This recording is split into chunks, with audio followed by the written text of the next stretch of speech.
Salve, gente! Coutinho aqui falando mais uma vez do Ungolecast. Eu sei que antes de qualquer coisa eu preciso voltar lá pro Bill para que ele coloque a vinheta, então vamos lá, depois a gente continua.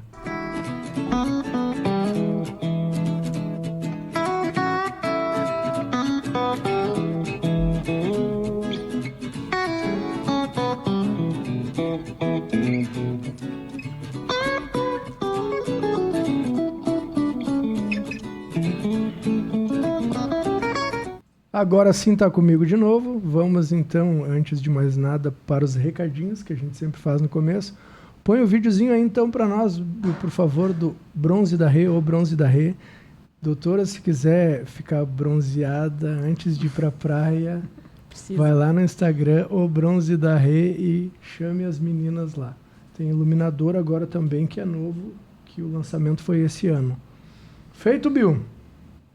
E a construtora inovadora, que é especialista em pré-moldados de concreto. Tu quer construir a tua empresa, o teu prédio, chamem os rapazes lá no Instagram também da construtora inovadora.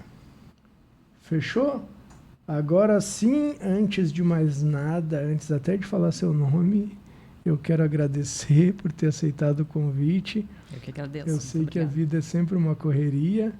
Então, para nós é uma honra tê-la aqui, doutora. É um prazer estar contigo, conversando. Muito obrigada pelo convite. Que legal. Então, vamos lá, galera. Hoje a gente está aqui com a médica, psiquiatra, doutora, vamos ver se eu falo o sobrenome certo, Vanessa Diderich. Isso, correto.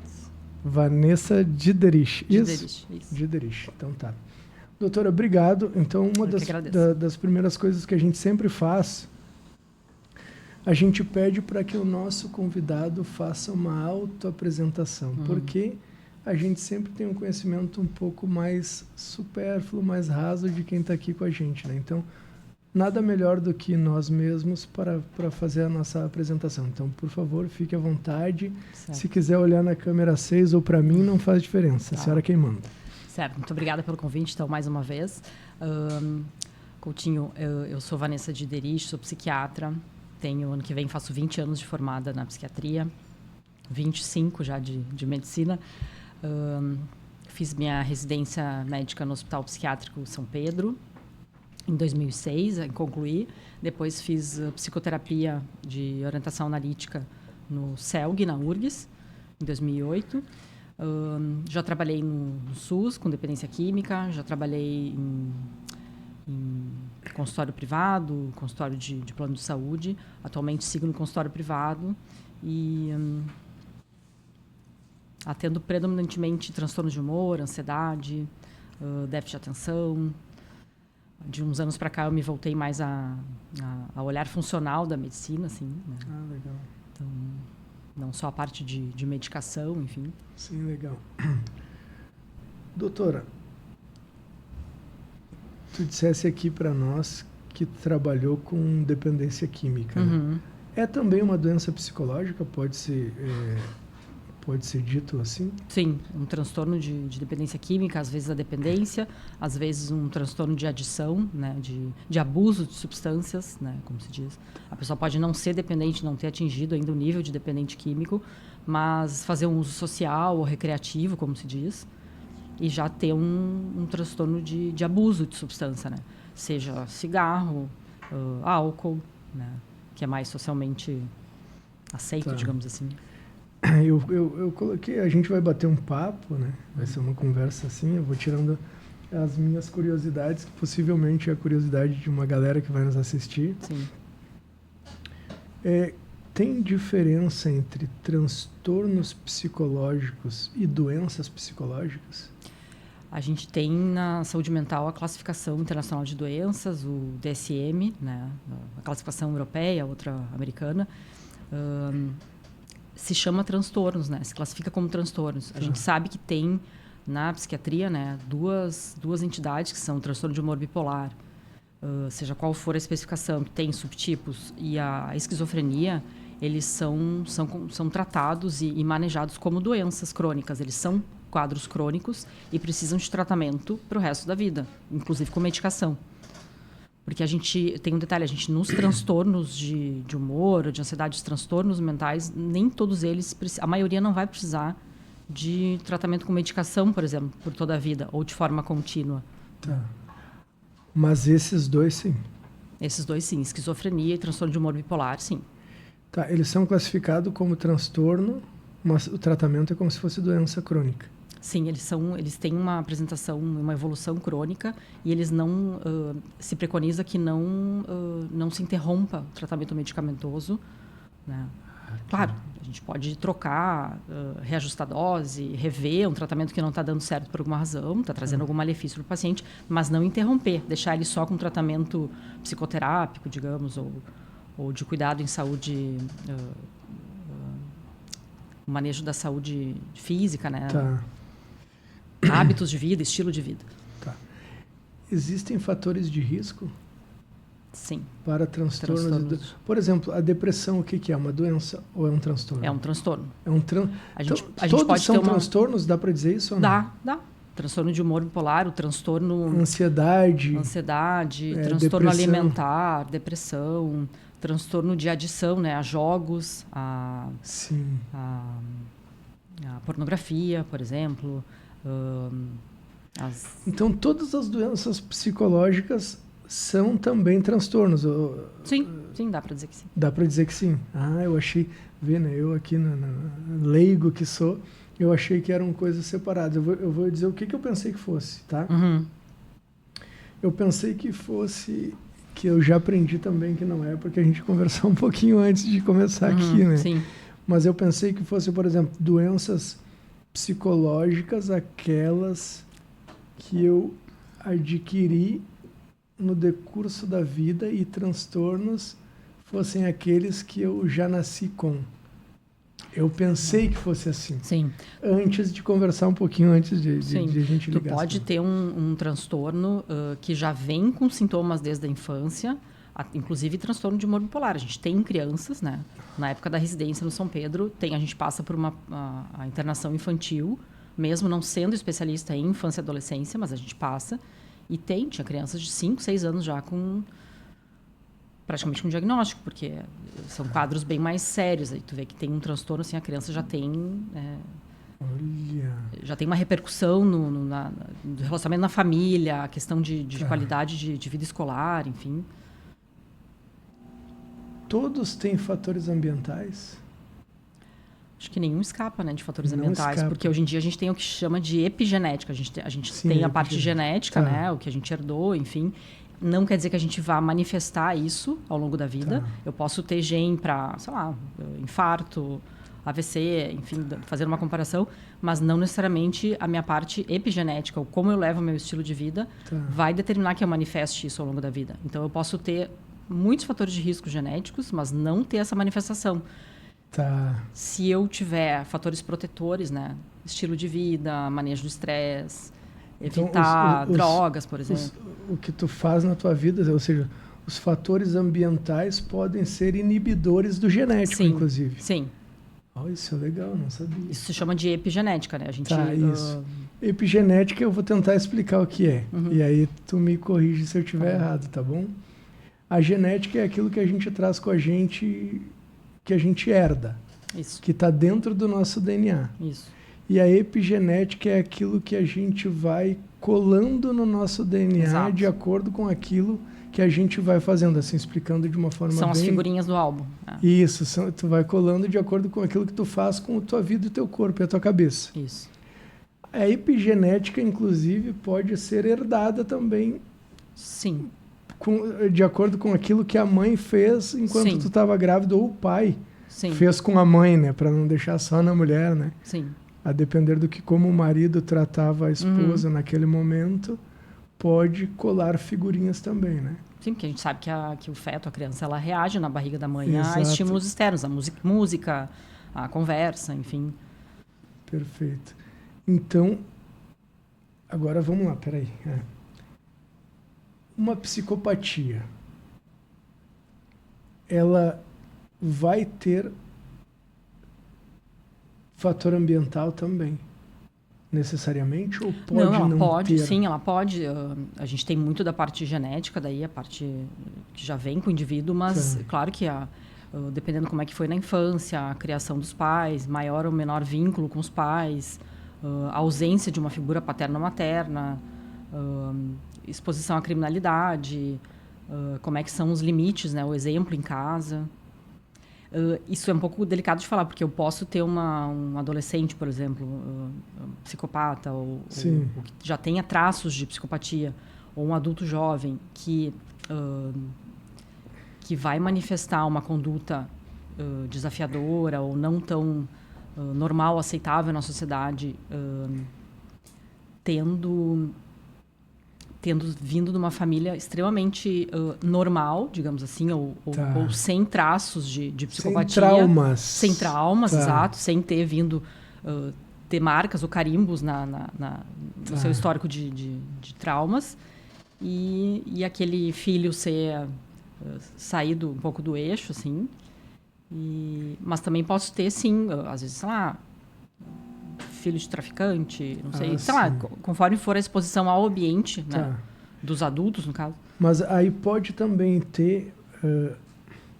pode acontecer de uma pessoa crescer num ambiente difícil e não ter os traços. E não ter, sim. Assim e ser mais resiliente, que a gente chama, né? Ter mais resiliência emocional. Sim. Ela consegue ter mais tolerância à frustração, ela consegue ter menos reatividade aos fatores estressores, ela fica menos reativa, ela fica com mais inteligência emocional, se diz, né? Sim. Essa pessoa que se sai bem, que sai melhor, ela fica... Isso tem mais jogo de cintura. Mas isso é alguma coisa genética ou é do indivíduo? É do indivíduo. Ou é subjetivo, é mais subjetivo do que... É um conjunto, mas tem muito da parte genética. Daí, de alguma forma, ela até pode ter uma questão genética mais desfavorável, mas não manifestou. Ou até ter mais condição genética favorável e não manifestar um transtorno, mesmo com uma família menos funcional, digamos assim. Mesmo sofrendo traumas, aparentemente, naquele momento, ela não internaliza aquilo como um trauma. Pode acontecer, sim. E aí tem mais a ver com o indivíduo, subjetivamente? Com o indivíduo, sim. Ou com o que ele traz no DNA dele? Assim? Os dois. É um pouco dos dois. E o contrário, quando, por exemplo, que tu falasse agora, quando a pessoa aparentemente não teve traumas, assim, uma família funcional, a gente nem diz de dinheiro, mas tinha uma família estruturada emocionalmente. Exato. Isso ainda assim pode manifestar. Pode. Uma psicopatia, por exemplo. Pode. Porque aí vem a parte genética mesmo, herdada de alguma questão constitucional do indivíduo. Isso não é muito difícil determinar, né? Mas, sei lá, às vezes teve alguma questão ou na gestação, teve algum problema do neurodesenvolvimento que pode ter afetado, isso pode acontecer Pode também. ser do neurodesenvolvimento também? Pode. Essa é uma pergunta que eu... E aí tem cura? Não, tem controle. Só controle. Depende da intensidade, depende do grau de... Se a pessoa tem uma psicopatia, no caso ela não... Um psicopata, né? Ele não tem tanto sofrimento com sofrimento alheio, ele não se compadece. E aí é mais difícil deles também procurarem ajuda. Sim. Possivelmente, porque ele está tudo bem. Ele não sofre aí. Pode ser, de repente, passar a perna em alguém ou tomar alguma vantagem social em cima de alguém. E aí há níveis, por exemplo, de psicopatia? Sim. Desde matar em série a mentir compulsivamente? Sim. Pode ser mentir, pode ser pisar em cima de uma formiga, pode ser roubar politicamente, né? Burlar a escala de plantão no hospital, sei lá. São todos... E não se sentir mal, né? E não se sentir mal, não tem esse desconforto, esse desconforto ele não há na psicopatia, né? Ele não tem. A pessoa não sente que está fazendo mal ou está prejudicando alguém. É ela em primeiro lugar e aquilo é normal. É ela em primeiro lugar. É estranho, né? Assim, é difícil. eu fico tentando entender. Nem todo mundo que faz alguma coisa errada ou que prejudique o outro vai ser psicopata. Sim, né? perfeito. A gente não pode falar sempre nunca Claro. em medicina, mas... Sim, sim, sim. E às vezes eu posso, por exemplo, prejudicar alguém, não me sentir mal por isso e não ser um psicopata. Não ser psicopata, não. Mas aí tá na... Aí entra a parte de transtorno de personalidade, né? olha. Narcisismo. Que aí não é uma psicopatia, narcisismo. No sentido de psicopata social, né? De transtorno antissocial, perdão. Aí no é. sentido de transtorno antissocial, aí sim. Mas não, porque personalidade não é uma psicopatia. É um transtorno de personalidade, mas a psicopatia, popularmente dita, Tá. é o transtorno antissocial de personalidade. Tá? Tá. É uma nomenclatura. Tá. E o narcisista não é. É um transtorno de personalidade. Todos nós temos traços narcisistas. Todos nós, porque Traços até para mais- se defender. se defender, né? Exato. Tá. Todas as pessoas Autopreservação. têm isso, pela autopreservação, todos têm uma pitada, digamos assim, Isso. de narcisismo. O Isso. problema está quando a pessoa tem um caminhão e uma pitada de não. Uhum, Isso. isso. Não sei se eu me fiz entender, Sim, mas tipo, sim. é muito... Ela acha que tem que ser o centro das atenções, ela acha que tem que ter privilégios para ela que os outros não precisam ter acesso, acha que precisa ser reconhecida. E como lidar? Porque... Mas primeiro eu quero saber o seguinte, a pessoa tem consciência ou não tem? Muitas vezes não. Ela nota que o outro está ou questionando ou está, né? Mas a pessoa ela é muito sedutora. O transtorno de personalidade narcisista ele é muito sedutor, Tá. né? Ele começa ele faz muito aquilo, falando de relacionamento amoroso, né? Já que Tá. é muito falado hoje em dia, porque ele é narcisista, ela era narcisista, enfim. A pessoa faz muito o que tu quer no início, assim, ela vai te envolvendo, né? Tá, mas toda vez que eu ouvi falar sobre isso, Uhum.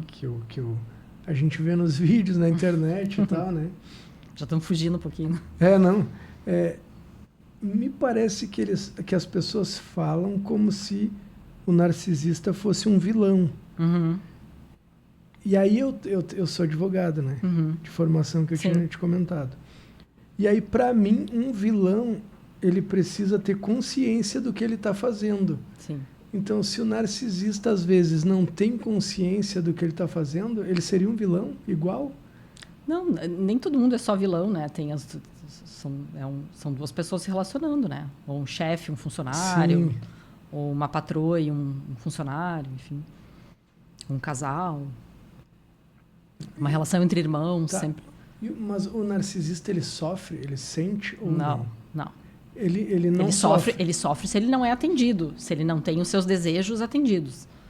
Aí ele vai se sentir mal, né? Como assim? Como Tá. assim tu não fez tal coisa? Mas ele não mas ele sofre, por exemplo, a gente falou, eu estou aqui agora fazendo as minhas analogias na cabeça aqui para tentar entender, tá? O psicopata, por exemplo, ele acha que não fez nada de errado. Uhum. O narcisista ele não tem o afeto sempre que acha que, ou ele tem o afeto, tipo, para sofrer a dor do outro, por exemplo. Acho que até pode ter, tem vários graus, né? Tem vários tons Sim. Como cinza. qualquer doença. Como qualquer doença, assim, a gente pode ter, que nem ansiedade, a gente pode ter uma ansiedade generalizada, ou pode ter um transtorno de pânico franco, com crises várias vezes ao dia, com incapacidade para até se alimentar, incapacidade laboral. Então, não há empatia, às vezes. Pode acontecer. E o narcisista procura ajuda? É difícil. É difícil. Ele procura ajuda? Eu acho difícil. Na minha experiência, não. Não. Mas ele tem consciência ou não tem consciência? Que ele é? Ou que ele está fazendo? Eu acho que até pode. Tem muita gente que sabe que o narcisista, às vezes, muitas vezes, ele é muito bom no que ele faz. Tem muito sucesso, se destaca. Né? Só que nem tudo pode girar em torno daquela pessoa. Então, quando isso é frustrado, o narcisista se incomoda. Né?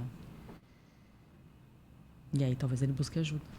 E aquelas coisas que ele faz a outra pessoa pensar que é errado, essas coisas aí que eu já... Porque tem, por exemplo, pode ter o João e a Maria num relacionamento conjugal. Tá. E o João fazer tudo no início que a Maria quer. Tá. Agradar, enfim.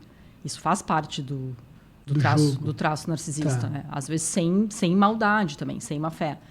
Mas tem uma hora que o narcisista se volta muito para si, e a Maria vai se sentir sozinha. Ela vai se sentir namorando sozinha, vai sentir como se tivesse... Não tem as suas necessidades atendidas, não se sente vista. É como então se ele colocasse o foco na outra pessoa no início. No início, exato. E depois o holofote. Isso, o holofote. E aí depois é tudo pra ele. O holofote ele tira completamente da outra pessoa e põe em si. Uhum. E aí a outra pessoa passa a inexistir até para ela mesma. Sim. Ou ela existe, mas o narcisista acaba criticando, invalidando a outra pessoa, colocando para baixo. Entendi. Ou, tu deveria ser mais assim, deveria ser menos gorda, deveria ser... Mas ele fala esperto. coisas também para machucar a outra pessoa? Pode acontecer, sim. Tipo, se ela é gorda, fala... Ou às vezes não é gorda, mas fala que é para... Uhum. Tu já foi melhor. Para diminuir, para que ele cresça. Sim, sim. Isso pode acontecer também. Pode. É difícil, né? É difícil conviver. E como existe uma fórmula para se relacionar, digamos que uma pessoa é apaixonada pela outra que é narcisista. Como se relacionar? Ou não se relaciona, sai? Não se relaciona, se tiver condição, ou procura uma psicoterapia, né? Acho que é importante para a pessoa. Para a pessoa que, no caso, não narcisista, né? Sim, para a pessoa que está ali. Para a pessoa que está se submetendo. Porque enquanto um vai subindo, vai com o holofote mais para cima dele, o outro vai apagando, que nem uma planta murcha, né? Ele vai murchando. Puxa vida, não é tão fácil. Não. Né? E o que é um sociopata? Um sociopata, ele não tem respeito, digamos, pelas regras ou normas, ele burla. O sociopata é um transtorno de personalidade antissocial, né? Tá. Pode ser através de... Eu posso cometer um crime, eu posso fazer pequenos delitos, eu posso afrontar os meus pais, o diretor da escola, ou,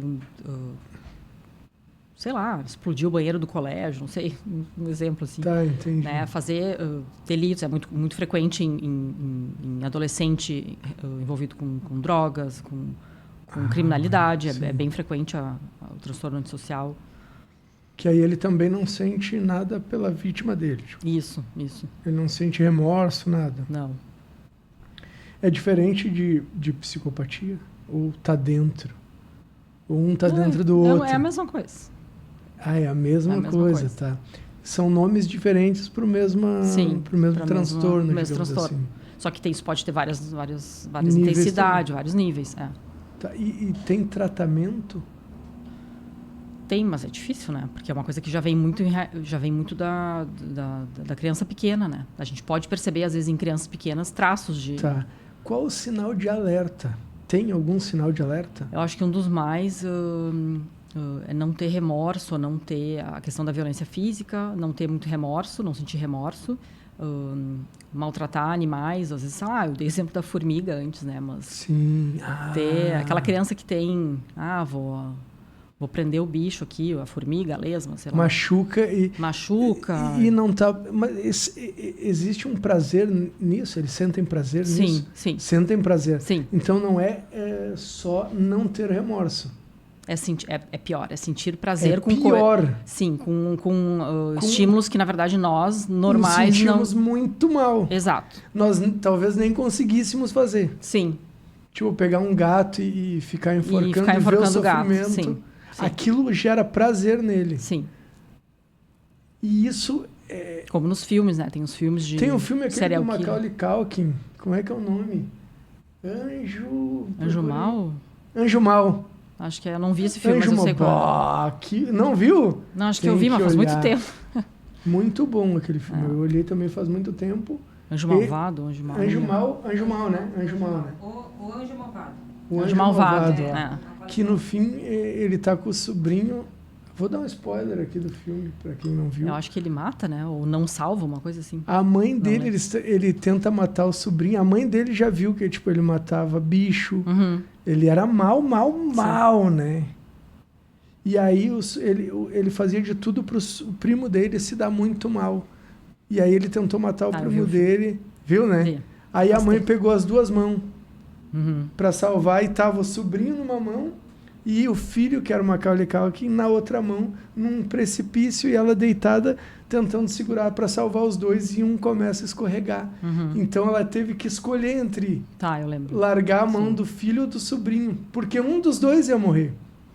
E ela escolheu largar a mão do filho dela para salvar o sobrinho, porque o filho tinha psicopatia. Uhum. Esse é um filme bem legal até para quem quiser ver, né, os sinais de alerta assim. Tem um que é um serial killer, acho que o Kevin Costner que faz. É eu bem acho que esse eu não vi. interessante. É um filme antigo, tem que ver o nome depois. Vê o nome aí pra nós. Kevin Costner, filme de... esse é legal, a gente já vai falando aqui pro pessoal. Esse aí eu vou ter que olhar, porque eu não vi. Aqui. Olha só. Que ele é um Agora é filme killer. pra ver uma vez, às vezes, né? Porque a gente fica... Instinto Secreto, esse aí. Instinto Secreto. Esse é... Esse eu quero ver. Esse eu vou ter que olhar, nós vamos olhar aí. Eu lembro mais desse do que do Anjo Malvado. E tu viu faz tempo? Instinto Secreto. 2007 é recente? É um filme recente. 2007? Não é antigo. 18 anos. Né? Não, 18 anos. Acho que é 90 e poucos do Macaulay Culkin. Do Macaulay. Vê o filme de Macaulay Culkin, quando é. Instinto Secreto. Viu, Vanessa, que a gente vai conversando e vai trazendo as coisas, entendeu? E já vai atirando. O filme é um prato cheio, né? Pra quem gosta. Cinema é um prato cheio pra quem gosta da área piscina. É verdade, né? Me diz uma coisa. Tu dissesse o seguinte, que tu viu que eu demoro um pouquinho para raciocinar, né? Sim, mas tá Porque certo. não é minha área, então eu preciso dar uma pensadinha para poder fazer a pergunta do jeito certo. Sim. Vamos lá, olha só. Eu te perguntei sobre o sociopata, daí tu disse que é o cara que quebra regras. Uhum. Que afronta, que lá atrás afronta. Eu não sei se é a tua área, mas eu vou te perguntar o TOD. Transtorno... como é que é? Desafiador de oposição. Uhum. É TOD que fala, né? TOD. Transtorno de oposição desafiador. Né? Tá. Não tem nada a ver, né?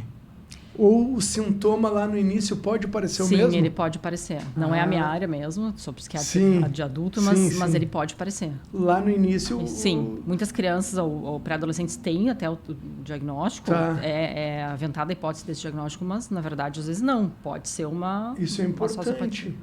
Pode ser um transtorno de depressão, pode ser uma sociopatia. Em criança e adolescente jovem é muito comum depressão, e transtorno de neurodesenvolvimento vir acompanhado de ansiedade, de sintomas de ansiedade.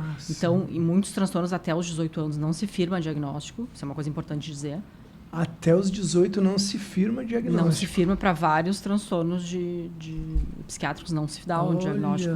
Tu espera para ver o que vai acontecer em razão com a vida adulta também. Sim, em razão do neurodesenvolvimento, até 18, 20 anos ali. Porque tu tem tempo de alguma coisa acontecer aqui e mudar. E mudar. Porque às vezes eu digo que é TOD, mas pode não ser. Pode não ser. Pode ser uma irritabilidade pode ser por episódio. Pode ser um TDAH, né? Um déficit de atenção e hiperatividade, que está tão na moda. Sim. Às vezes é dado diagnóstico muito precoce. Sem razão, e já se quer encaixar. Às vezes é um TDAH que só vai ter o diagnóstico mesmo na vida adulta. E às vezes é tratado como ansiedade, depressão, enfim. Agora vamos para o TDAH, né? Tu viu? A gente vai indo, as curiosidades vão vindo, né? Quando é que eu sei que uma criança tem TDAH? A gente precisa observar se há disfunção, né? Se a criança não está sendo funcional na sua rotina escolar, no convívio com a família, se tem muito conflito com os amiguinhos, né? Irritabilidade acentuada. É que tem uma série de fatores. Tem que haver prejuízo, sempre. Sim, por um transtorno mental tem que haver prejuízo no funcionamento escolar, de trabalho, relacionamento familiar, conjugal. Prejuízo para eu comer, me alimentar. Eu tenho que ter um prejuízo no meu funcionamento. Talvez não em todas as áreas, mas... Mas em alguma vai ter. Em alguma vai ter. Por exemplo, o TEA tem que ter um prejuízo social ali. A pessoa tem que ter uma dificuldade. Sim. Senão ele pode ter todos os requisitos, digamos, mas não é. O TDAH é a mesma coisa, tem que ter algum prejuízo. Sim. Senão não é. Não é. E dá para dizer como é que funciona o cérebro de uma pessoa que tem TDAH? Se sabe que a gente fala em déficit de atenção e hiperatividade muito do neurotransmissor chamado dopamina, né? Tá. A dopamina é aquele neurotransmissor do prazer, Sempre da recompensa. A dopamina, né? Quase sempre. Né? Quase sempre. E né? Na pessoa com TDAH, a gente sabe que tem uma metabolização, uma metabolização muito rápida da dopamina. Isso pode acontecer. Ela vai embora muito rápido. Vai embora muito rápido. Vai muito diferente da gente. Diferente dos cérebros mais normais. Tá. E aí, o que acontece? Eu posso até tentar tratar, e a gente sabe que é importante, muitas vezes, o uso de medicamento, mas não pode ser a única abordagem. O que acontece com facilidade? Em muitos casos, a gente vê o tratamento de adolescente, criança ou até adulto. Vai usar, por exemplo, um metilfenidato, né? Não sei se eu posso falar nomes. Pode, não tem. Ritalina, por exemplo, que é um dos mais conhecidos. Tu vai usar um medicamento estimulante, que é para tratar que é para modular essa neurotransmissão de dopamina. Só que aquela pessoa vai consumir, aquele cérebro vai consumir muito rápido aquela dopamina. E aí eu tô dando um medicamento que tu tá, na verdade, tu ajuda, dando, mas rapidamente tu tá... Sim, tu tá dando, na verdade, ver se eu tô cérebro errado. Muito faminto, né? Isso, tu tá dando comida para quem tá com muita fome. Sim. Então ele não vai... Rapidamente ele vai precisar de mais comida. Isso, exato. Não só um prato, vai precisar de 2, 3. E aí, em tese, tu teria que ficar aumentando a dose. Só que tem uma hora que chega um limite, né? Tu não pode... E aí, dali pode piorar. Por exemplo, se tu chegou no limite, não tem como dar mais remédio, o cérebro vai estar pedindo ainda. Sim, vai. E aí, se ele não recebe, qual é o efeito rebote, digamos assim? Ou a pessoa tem já algum sintoma, se usa muita medicação, tem algum sintoma, pode ser cardiovascular, pode ter algum sintoma neurológico, dores de cabeça, pode ter mais agitação, pode ter a falta do efeito terapêutico, né? Pode ter mais desatenção, enfim. Mas a gente sabe que, hoje em dia, como tem aquela coisa assim de... Tudo virou TDAH, né? Tem na prática, a gente vê na prática muita demanda dos pacientes, pelo menos na minha experiência, eu acredito de vários colegas, a demanda por uso de medicação estimulante, por exemplo, para recreacional ou cognitiva, né? Para estudar para concurso, para trabalhar quem trabalha em bolsa de valores, em mercado financeiro, para ficar mais atento, para estudar para concurso, enfim, para vestibular. Então, a gente sabe que esse uso num cérebro mais normal, mais funcional, ele vai ter um efeito por um tempo, mas depois ele é prejudicial, porque o cérebro não aguenta ficar funcionando muito tempo. É que nem um carro forçar um Fusquinha como se fosse uma Ferrari. Sim. E a academia ajuda para esses casos? Exercício? Sim. É um dos que se preconiza até na medicina do estilo de vida, é o tratamento para transtorno bipolar, ansiedade, déficit de atenção. Para os transtornos mentais, exercício físico, a OMS preconiza pelo menos 150 minutos por semana. A gente faz quanto? A gente faz uns 300 e pouco. Sim. Entre aeróbico, né? Sim. E a importância do exercício de força, não só o exercício aeróbico, né? De força, musculação. De força muscular. Musculação funcional, até pilates, dependendo da capacidade da pessoa, mas a força pode ser com o próprio corpo, com elástico, com máquina de musculação, né? Ou com pesos, mas o exercício de força muscular. Doutora, mas 150 OMS é para sair do sedentarismo, vamos dizer, né? Sim. Porque é 20 minutos por dia? Sim. Sobe escada, desce escada. Porque eu posso, por exemplo, se eu fiquei 1 hora na academia hoje, mas estou sentado o resto do dia... Eu sou sedentária. Claro, mesmo assim. Mesmo assim. Exato. Tu vai usar um exemplo assim, vamos lá, né? Esse exemplo que tu falou. Então, alguém que trabalha com mudança, fica o dia inteiro na rua fazendo mudança, ele não é sedentário, mesmo que ele não frequente uma academia? Como é que funciona? É que é o seguinte, empregada doméstica, alguém que trabalha com mudança, mais braçal, né? Mais braçal. Os trabalhos mais braçais, ele não é um exercício direcionado e focado em determinado grupo muscular. Ele entende? Não que a pessoa, claro, que ela vai ter muito menos risco do que quem não faz nada. Do que quem não faz nada. Psiquiatra que fica o dia sentado, né? Enfim, mas o exercício ele precisa ser direcionado com um objetivo específico, com variação de grupos musculares. E a tua cabeça também está pensando exatamente naquilo e não no trabalho. Exato. É um conjunto, na verdade. Isso. Quando tu vai para academia, por exemplo, eu posso carregar pedra, por exemplo, mas a minha mente não sabe que eu estou fazendo um exercício. Para ela, eu estou trabalhando. Sim. Eu preciso estar completamente conectado com aquilo que eu vou fazer. Sim. Outra coisa, se eu estiver fazendo 15 repetições numa máquina e estiver conversando sem parar, ou o personal está lá e está olhando para quem está do lado, não está olhando como é que eu estou executando. Se eu fizer por fazer... Né? Tem pessoas até tem, né, linhas que dizem que a gente não pode nem ouvir música, né? Que a gente precisa se direcionar a atenção completamente para o exercício. Tem aquele livro antigo do Nuno Cobra, né? O treinador do Ayrton Senna. Sim. Né? Ele falava muito isso, assim, da interferência da música, de não desviar a atenção. Tu sabia dessa aí? Nem eu. Semente da Vitória é um livro bem interessante. E para ver que tu tá completamente conectado, né? Eu vou até botar o nome aqui, ó. Nuno Cobra, né? Isso. Por que eu te perguntei da academia aqui? Eu vou trazer um exemplo meu, tá? Eu era obeso. Obeso eu era, né? Perdi uns 30 quilos, assim, depois que eu comecei a namorar com a Renata. E aí eu comecei a academia e eu acho, tá? Porque eu não tive um diagnóstico. Mas eu acho que eu estava em depressão. Porque a vida tinha perdido a graça ali para mim por um tempo. E aí eu comecei a tomar esse Talopram. E aí, claro, eu fui no psiquiatra e tal, eu disse como eu estava me sentindo. E ele disse que era cedo ainda para dar um diagnóstico, porque eu tinha ido 1, 2 vezes com ele ali e tal. Sim. Mas eu fiquei uns 2, 3 meses fazendo isso. Assim, sem procurar médico, fazendo terapia e tal. E a minha terapeuta, a Edna, vou mandar um abraço para ela, Edna. Ela falava para mim, Thiago, procura um psiquiatra, toma um remédio, vai te ajudar. O remédio não é para sempre, sabe? O homem é um pouco mais resistente, sim. né? Tu sabe é natural, sim. É mais resistente. A maioria dos transtornos é em mulheres, né? As mulheres têm mais tendência a ter. Né? E a gente, não sei se a mulher tem mais tendência ou a gente procura menos médico. Os dois. Né? Aí eu fui resistir, eu acho, com ela assim. 1 ano ela pedindo, eu tava. Daí, como foi se agravando em mim, eu cheguei no momento que, assim, eu só levantava porque eu tinha prazo. E aí a responsabilidade que eu tinha era maior do que a depressão que eu estava sentindo naquele momento. Né?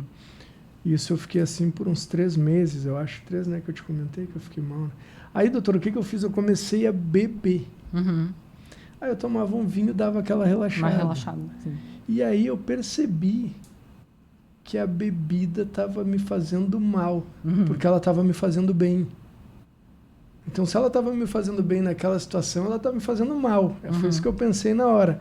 Eu falei, não posso trocar um problema por outro problema. Sim. Depois eu vou ficar dependente. Foi isso que eu pensei na hora. Daí eu parei de beber por esse motivo, porque eu bebia socialmente, depois comecei a beber por esse motivo para me acalmar. E aí eu fui, sim, procurei um psiquiatra e tomei remédio, esse Talopram e tal. E aí eu melhorei. Uns 15 dias depois eu estava muito bem. E aí passou um tempinho, eu comecei a ficar ruim de novo, daí aumentou um pouquinho a dose, de 5 para 10 mg, se não me engano. Pode ser. E aí eu fiquei bem de novo. E aí nesse inteirinho eu conheci a Renata e tal, a gente começou a se relacionar e tal. E aí ela falou, vai pra academia e tal, vamos... Porque a gente tinha uma vida muito desregrada. Eu e ela, uma vida super regrada. Comendo bem, se alimentando bem, dormindo bem, tudo certinho ela fazia. E eu completamente errado. Dormia às 3 da manhã um dia, no outro 1, no outro às 4. E bebia. É importante essa regularidade de sono, a qualidade do sono, mais do que as horas. O exercício físico regular, inclusive em transtorno de déficit de atenção que a gente estava falando. Isso. É importante que se faça diariamente. Se a pessoa pode, faça diariamente um exercício físico. Né? Eu disse porque... Aí, então, quando eu comecei a academia... A gente precisa de constância. Exato. Eu depois de um mês, 2, eu não precisei mais de remédio para a depressão.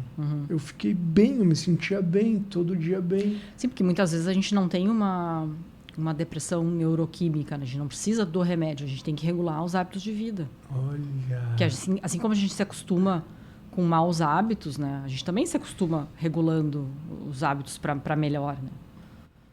Então, aí, que bom que tu... Eu consegui. Hoje eu durmo 9h30, 10 horas, a gente vai dormir da noite. Eu acordo por volta de 7 horas e tal. E fisiologicamente é muito melhor, né? Dormir cedo, acordar cedo. Para a cabeça, né? Para a cabeça, para o sistema hormonal, né? Parte neuroendócrina. Sim. Por isso que eu perguntei, então, se a academia ajudaria por conta da dopamina ali e tal, né? Tudo, dopamina, serotonina, endorfinas, a parte de circulação, né? A cardiometabólica, né? Cardiovascular.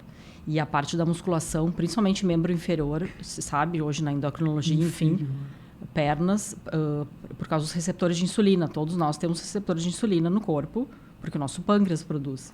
Então, a gente precisa trabalhar as pernas na musculação ou na atividade de força muscular para ativar esses receptores e ativar o nosso metabolismo. Se a gente fizer só, sei lá, remo, né, não é o mesmo resultado do que eu fazer uma bicicleta, porque eu vou usar as pernas, entende? Olha isso. Até isso é importante. Sim, é importante. Hoje em dia, uma mulher, digamos, sei lá, 50, 45, na transição menopausal, vai no ginecologista, é importante que ela olhe ali ou a bioimpedância ou uma densitometria óssea, mas olhe a composição corporal, né? Esses exames de bioimpedância geralmente mostram. Não, aqui tu tá da cintura para baixo, tem que melhorar a musculação. Tua composição nas pernas não tá bem. Entende? Então não é só uma questão estética, é uma questão de saúde mesmo. Saúde também. Então as pessoas têm que, eu falo muito para meus pacientes, têm que começar a pensar nesse lado. E esses tempos eu peguei uma jovem, assim, ela tinha acho que 52 anos, ela nunca tinha feito exercício, nunca. E depois, como é difícil pegar o hábito, né? Sim, mas depois que pega... Também não para nunca mais. Não para, Eu, hoje em dia, já fico nervoso se eu não vou pra academia. Eu não jogo futebol, que é uma coisa que eu adorava fazer, para eu não correr o risco de me machucar para não ir para academia. Então, mas se fizeres reforço muscular na academia, tu vai ter, mas vai estar mais condicionado para o futebol, né? Vai estar mais preparado. Vai te torcer melhor, digamos assim. É verdade, mas eu tive umas lesões, nada grave jogando futebol, mas consecutiva, assim. Sim. 2, 3 vezes que eu fui jogar, eu tive a mesma lesão, aí eu fiquei, eu acho... Receoso. Aí hoje eu tô, bem claro, eu tinha 112 quilos. Então estava muito acima. Aí, claro, a lesão fica mais provável de acontecer, né? Mas hoje, graças a Deus, eu tô bem tranquilo, assim. Meu círculo circadiano que fala? Círculo circadiano. Tá ajustado. Que bom. Porque é muito fácil desajustar, né? É muito fácil e bom, né? Às vezes. Pra mim, não mais, né? Hoje em dia, acho que a última vez que eu comi um X... que eu comia toda hora, quanto tempo faz? 6 meses? Mais, né? E quando vai comer, fica aquela coisa meio estranha, assim, não cai bem, né? Exatamente. Não cai bem porque... Essa questão da dopamina tem aquela brincadeira, né? Eu colocar 2 brigadeiros na frente da criança, para ela comer daqui a meia hora, ou eu colocar um só para ela comer agora. Né? Então, a gente tem a dopamina, a parte mais rápida, a recompensa rápida. Isso aí. Mas se eu espero e consigo um resultado, é que nem emagrecimento também, né? Eu vou lá e usar, sei lá, uma bomba, alguma coisa, um remedinho mágico para emagrecer, um laxante, e fazer lá a minha musculação, a minha dieta, 6, 8 meses, eu vou ter um resultado mais demorado, mas mais consistente. E para o cérebro faz muito bem também. Sim, a gente exercitar essas atividades de dopamina lenta, né, de recompensa a médio e longo prazo. Tá. E faria bem também nos casos desses transtornos antissociais?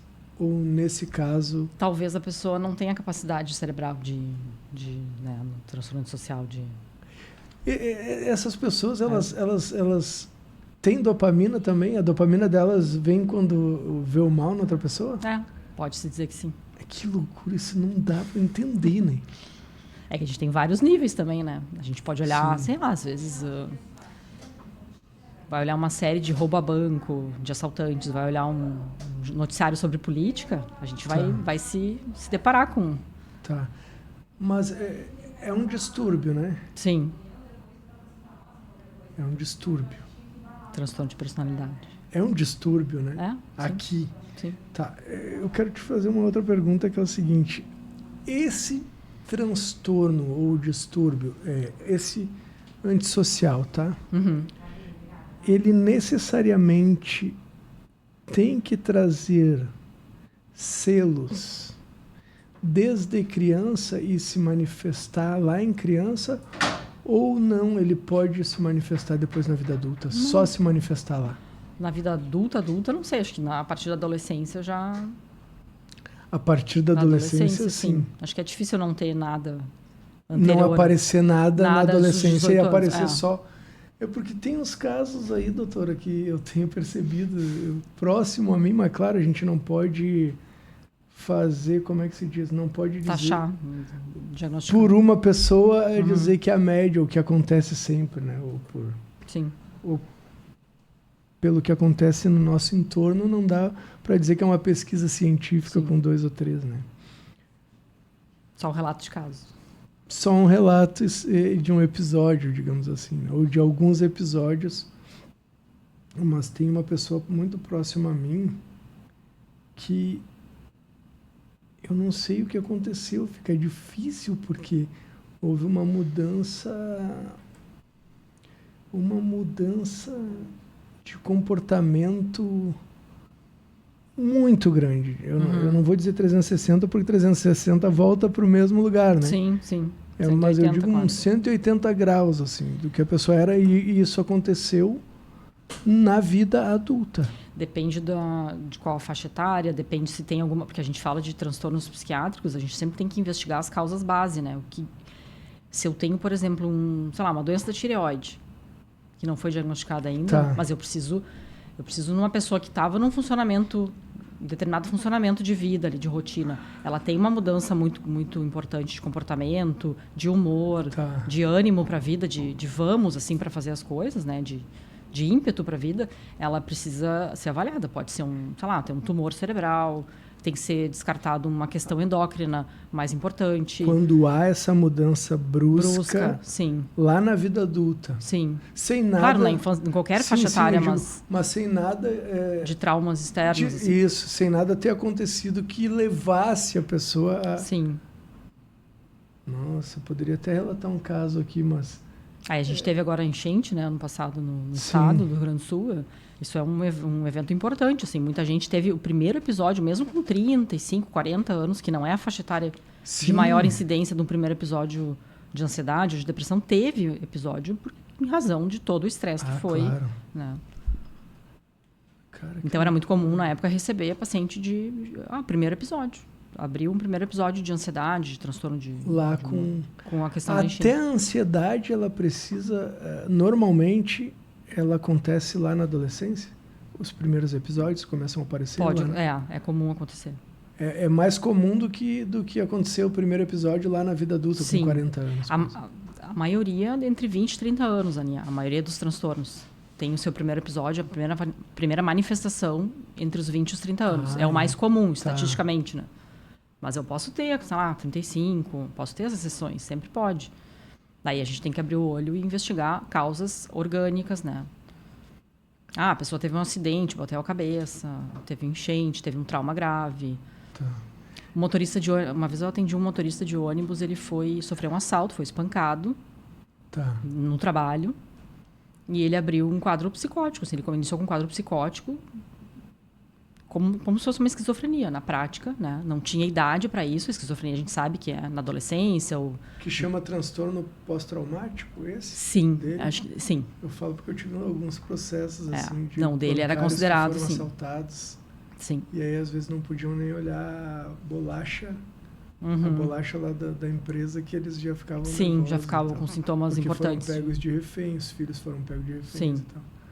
E aí eles aposentaram por invalidez, porque é impossível sair na rua, às vezes, porque passa na frente de uma agência, não consegue passar na frente. No caso, era um transtorno de estresse pós-traumático com um sintoma psicótico, e aí ficou... Agora Psicótico, perdão, a fuga da realidade, né? Ele Sim, começa a distorcer. Ele Ou acha ele que vai acontecer, que já está acontecendo. que já está acontecendo, ele tem uma reação de adrenalina, uma reação vasovagal, que a gente chama, né? De alteração vascular e de dilata, hormonal, que repercute no momento como se ele estivesse sofrendo como se ele estivesse sofrendo aquilo que ele sofreu outra vez. Isso.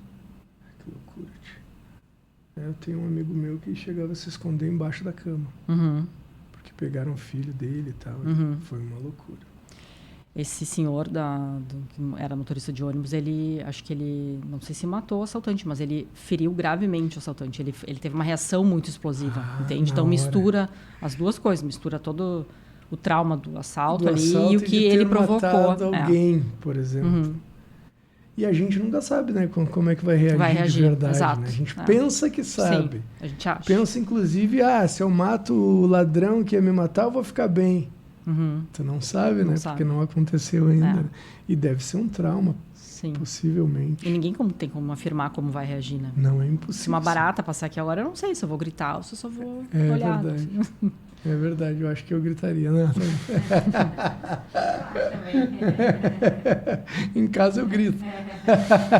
Não grito, não. Eu tô brincando. Não, grita de novo. Fazer corte.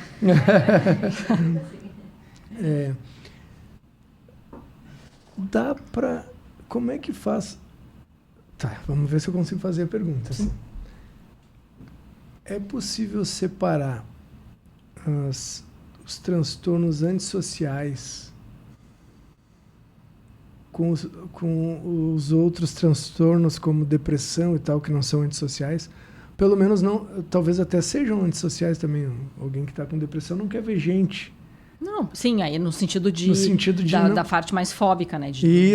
Do transtorno de ansiedade fóbico social. Mas eu digo assim, ó, é possível separar em categorias, ou se tem um nome, por exemplo, para psicopata, narcisista, bipolaridade, essas pessoas que fazem mal para si e para outras pessoas, daqueles que tem só uma doença. Entende? Eu chamaria de doença. Sim, no meu caso, eu diria doença. Aí a gente tem as síndromes, né? Síndromes ansiosas, síndromes depressivas, síndromes psicóticas. E cada síndrome pode ser em decorrência de N transtornos. Então, eu posso ter uma síndrome ansiosa e eu ter compulsão alimentar. Eu posso ter síndrome ansiosa e eu roubar itens de loja, sei lá, for na Zara e começar a roubar. Eu posso ter uma ansiedade ou uma síndrome ansiosa e ter crise de pânico, não conseguir falar contigo na entrevista, começar a ter reação de adrenalina, tremores, frio na barriga. Pessoas que vão fazer prova de CNH, né, de carteira de habilitação para dirigir, tem muito essa reação na hora da prova prática, né, reação de ansiedade. Sim. Não chega a ser um pânico, mas tem. Eu posso ter ansiedade de ficar pensando repetidamente que o teu copo, a tua caneca tem veneno, não tem água dentro. Tá. Entende? Um pensamento mais intrusivo. Mas é possível categorizar, tipo, as doenças... O que eu chamo de transtorno numa categoria e o que eu que não sei nada. É aquilo que eu pensava que era doença em outra categoria ou não? Existe tem vários que têm tratamento e com mais controle, né? Um tratamento de controle. Os transtornos O narcisista tem tratamento para controlar ou não? Tem, dependendo do nível, tem. E o psicopata, esses assim, tem ou não? Já é mais difícil. Medidas de repreensão, né? Muitas vezes a gente tem um Instituto Psiquiátrico Forense, né? Tá, em Porto Alegre. Tem que ser uma medida de contenção daí. Entendi. Daí seria como... Ou uma contenção, sei lá, por uma multa financeira, ou uma contenção... Por exemplo, se eu pegar uma o carro... Uma pena, assim. Exato. Tem que ser penalizado. Talvez aí sim... Eles têm medo da pena? Dependendo do grau, não, né? Olha que loucura isso, né? Dependendo do grau, não. Mas eles nunca querem ser pego. Por quê? Acho que ninguém quer, né? Qual filme? Desculpa, que a gente estava assistindo o trailer, né? Eu não vi. É muito bom. Minissérie, né? A minissérie. Mas aí, qual o capítulo da a gente olhou todos, né? São 6 episódios super curtos e ali eles constam, então, que a Elisa e a... Aí aquela Elisa Samúdio e a Suzana deu como psicopatas. São psicopatas, sim, porque Você tem remorso. Mas a Von Richthofen não tem remorso, não tem, né? E a Matsunaga também tem... A Matsunaga eu vi o início desse capítulo. O que eu vi mesmo foi o da menina aquela Da guriazinha? Do Nardone, das Nardone. Porque por episódio deu um pouquinho mais de cada casa, né? Uhum. Esse do Tremembé eu não assisti ainda. Não, vale, é muito bom. Eu sabia que ia me perguntar. É bem bom. Mas assim, ó, eu pergunto porque assim, ó, eu tenho a impressão, mas aí aqui é uma impressão, pode desconsiderar qualquer estudo, é só uma impressão minha, tá? Que o psicopata, por exemplo, vamos falar da Susana Richthofen, tá? Ela não queria ser pega porque ela tem prazer em ser mais inteligente que todo mundo. Daí, então, se ela não é pega, não é nem por medo de ser pega, é só pelo prazer de ser mais inteligente. Talvez ela tenha um traço narcisista, né? Importante. Se ela tá por cima da...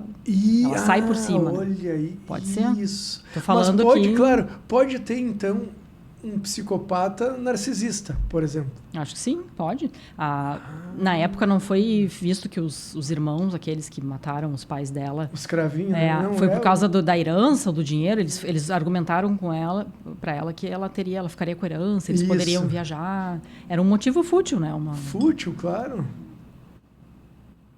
Olha, cara. E também há uma psicopatia aí nesses irmãos que sim, nem todo mundo que mata é um psicopata, só para deixar claro, né? Existem vários motivos. Eu posso ter uma reação de eu posso defesa, ser por legítima defesa, né? Eu não sou um psicopata. Posso errar o soco, fazer muito forte, Exato, sem querer. Posso atirar uma pedra, sei lá, para pegar na cabeça, pro cara se afastar e pegou na fonte. Olha eu aqui, né? Se eu me lembro bem, eles mataram acho que a machadada. A paulada, né?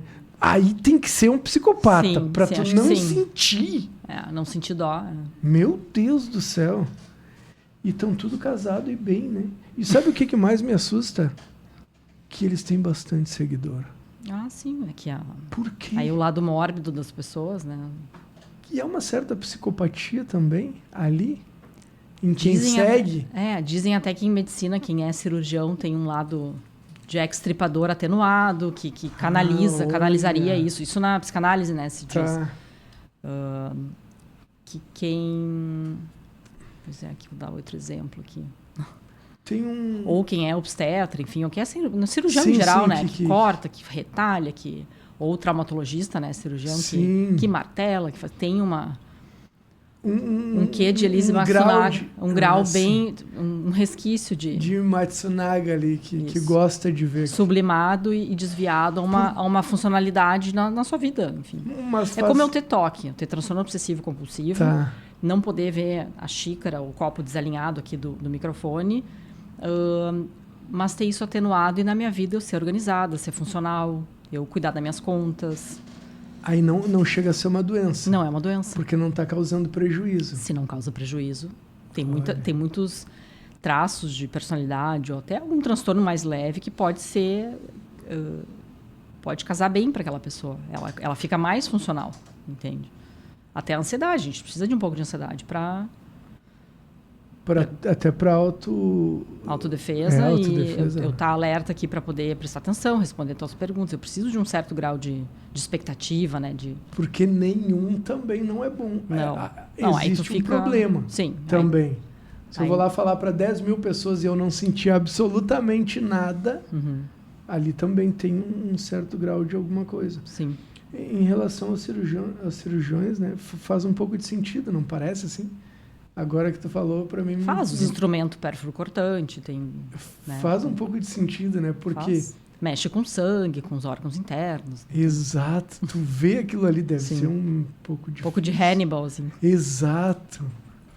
Hannibal, tu olhou? Olhei todos. Eu também. Olhei todos. Muito bom, né?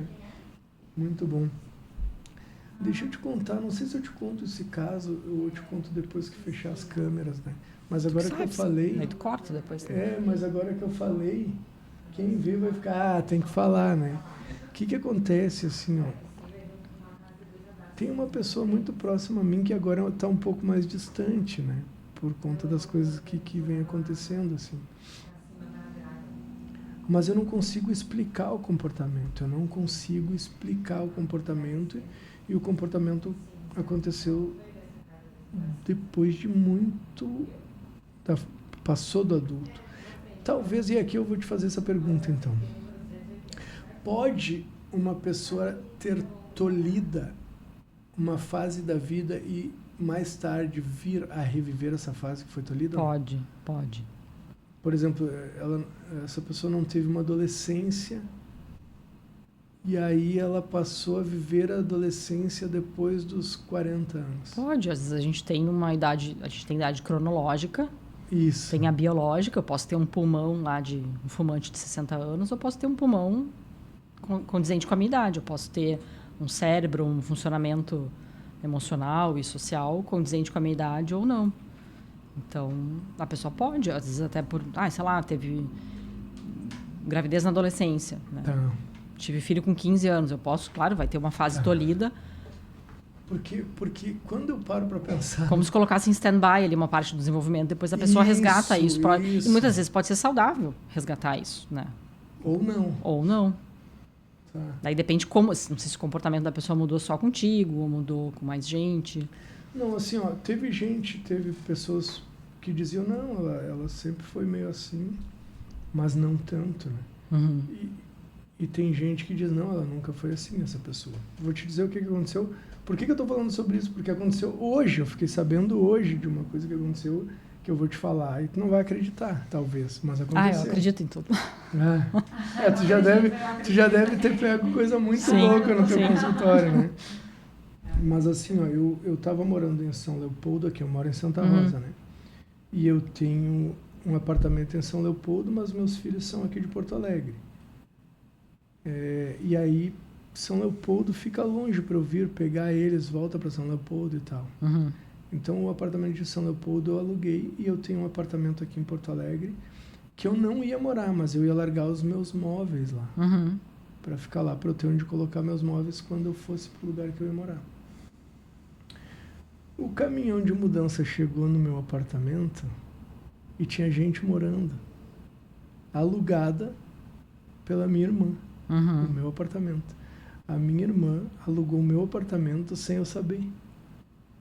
E eu tinha trocado, inclusive... E não te passou o valor do aluguel? Nada. Nem te comunicou? Nada. Tomamos um susto hoje, quando o caminhão chegou e tinha gente morando. Como teve alguns episódios, não igual esse, mas muito similares, quando eu comprei esse apartamento, que eu comprei dos meus pais o apartamento, quando minha mãe era viva ainda. Só que eu não passei pro meu nome e tal, eu acabei não passando, comprei o apartamento, mas não passei pro meu nome, tá? Mas ela sabe que é meu pai sabe que é meu, tudo tranquilo, né? E eu também, até hoje, pensei que era meu, porque tinha pago. E tenho conversas nossas dizendo que eu tinha pago, tudo certinho. E aí eu fui largar os móveis lá.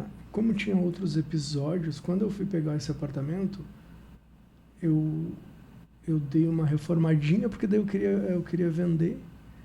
O apartamento é aqui no Leopoldina, sabe? Perto da Baltazar.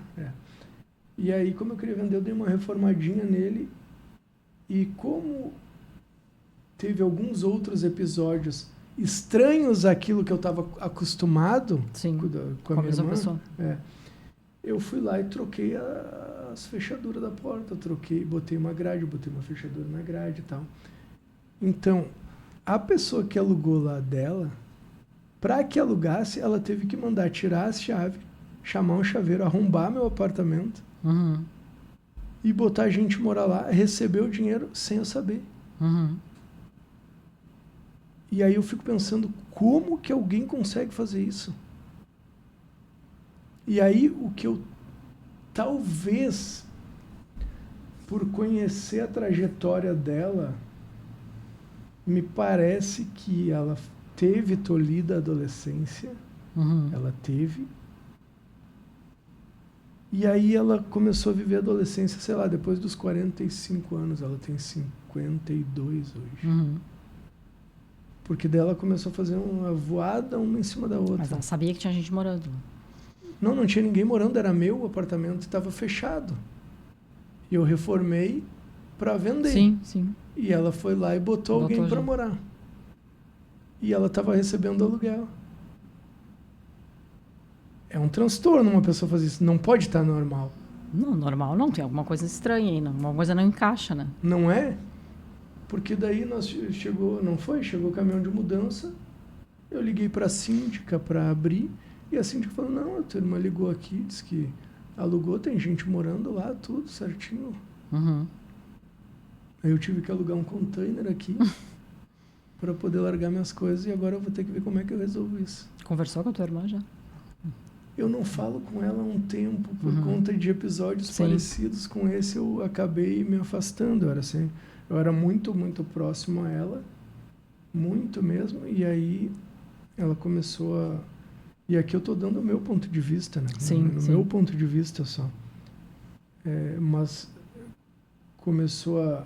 Sim, te surpreendeu. Me surpreender aqui, me surpreender ali, me surpreender lá, me surpreender. E aí eu me afastei dela, porque já estava me fazendo mal, e aí não é bom, né? Tu ficar perto de uma pessoa que está te fazendo mal o tempo inteiro. Se ela está doente, então que se trate, procure um profissional, né? Procure a doutora Vanessa. Sim. Mas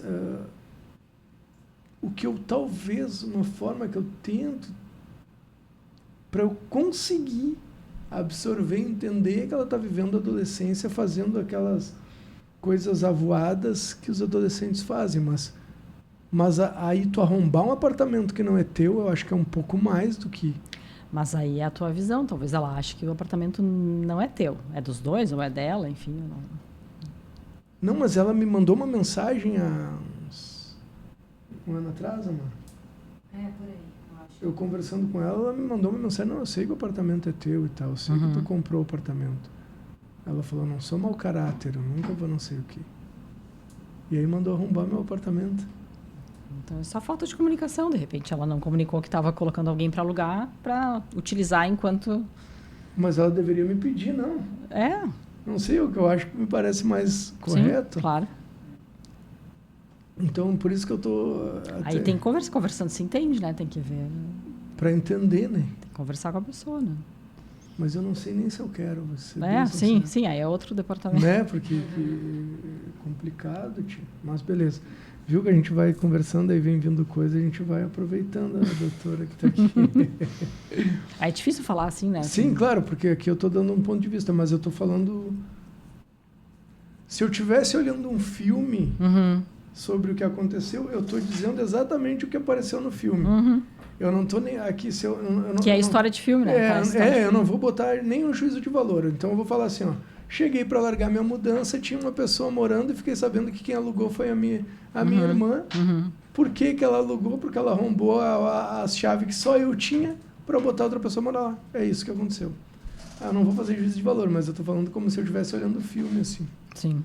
Para mim é muito louco. Agora eu fiz juízo de valor. Sim, é uma sequência de fatos que te surpreende, né? Me surpreende muito, entende? Mas tudo bem. Depois, quando fechar as câmeras, eu lhe conto mais alguma coisa, se quiser saber mais.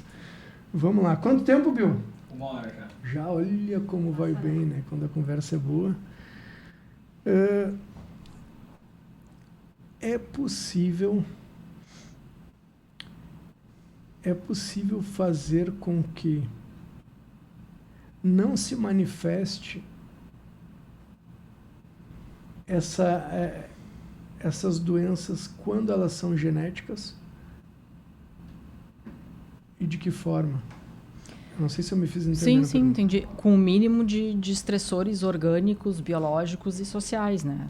Com uma boa qualidade de vida, manejo de estresse, exercício físico regular, que vai melhorar, vai aumentar o limiar para um quadro de ansiedade ou depressão, usando, né, os transtornos mais comuns.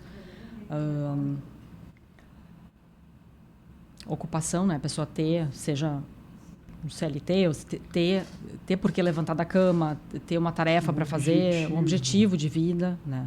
Seja cuidar dos filhos, dona de casa, trabalho no banco, vou dar aula, vou estudar, enfim, né? Um adolescente, é muito comum, né? Na adolescência, principalmente na adolescente, a gente vê que perde aquele eixo ali, não quero ir para a escola, não vou, simplesmente não, né? E assim como tem adolescentes que nunca cogitaram matar a aula, enfim. Evitar, né, os estressores, né, substância psicoativa, né, álcool, droga ilícita, analgésico, excesso de analgésico. Também é comum a gente ver. Em adolescente. Não, Daí em adulto. uma- Em adulto. Já. Por quê? Porque a gente tem no nosso país aqui, acho que na grande parte do mundo, fácil acesso, né? Sei lá, um acetaminofeno, Tá. né? Uma S, Aham. um Tilenol, uma dipirona. A gente tem fácil acesso, anti-inflamatório, analgésico. Nem sempre são medicações inócuas, né? Elas podem Sim. ter, sei lá, uma Colateral. efeito colateral. Tá. E às vezes a pessoa tem, a gente sabe, até remédio psiquiátrico, né? Às vezes é muito comum a gente receber paciente, não, eu estou usando tal remédio, tá, mas quem te orientou, como é que... Não, estou usando por conta. E aí, como é que consegue? Se eu vou numa farmácia, eu vou precisar mostrar uma receita Claro. controlada. Mas a gente está no Brasil, então sabemos que, né, Nem tudo remédio de é como tarja deveria. preta, remédio de receita azul, receita amarela, as pessoas conseguem. E muitas vezes usam, mas às vezes analgésico. Sei lá, eu tive uma lesão, né? Tem a história famosa do Michael Jackson, né? Teve a Sim. lesão na cabeça, no couro cabeludo, uma queimadura. Ficou usando analgésicos, foi escalonando ali ó, a complexidade do medicamento até que ele ficou Dependente. dependente de anestésico, praticamente, né? Disso. Tá, e aí causa dependência, claro. Mas pode causar depois, então, uma das doenças psicológicas, tipo Pode. depressão. Pode, por exemplo, Mas se eu- aí a falta do remédio, tipo, ou uso continuado. Por exemplo, se eu tiver uma fratura nas costelas e precisar usar morfina em casa, via oral, morfina codeína, né, no tá, caso, sim. que é vendido com receita nas farmácias, normalmente receita controlada, e começar, ou conseguir por fora, usar mais do que o meu médico prescreveu, e começar a ver algum efeito, daqui a pouco eu fico mais relaxado, ou eu durmo melhor. Ou eu Olha, começo a ficar mais eufórico, determinado medicamento me dá uma sensação de prazer lá que outra pessoa não vai ter. Eu começo a usar aquilo de forma sistemática para anestesiar determinado sentimento, ou me incomodo, não quero discutir, e aí tomo para prevenir, para não ficar... seria como a bebida estava Uma fazendo bebida. para mim Sim, ali, sim. naquele momento que eu estava. E eu posso ter, com medicações de tarja preta, eu Tá. posso ter a tarja vermelha também, dependendo. Eu posso ter um efeito psicoativo. Isso pode acontecer, não é impossível. É difícil, claro, um Tilenol, né? Sim. Mas pode acontecer. Uma Neosaldina, pode Não acontecer. está isento, Não. que nunca vai Não. acontecer.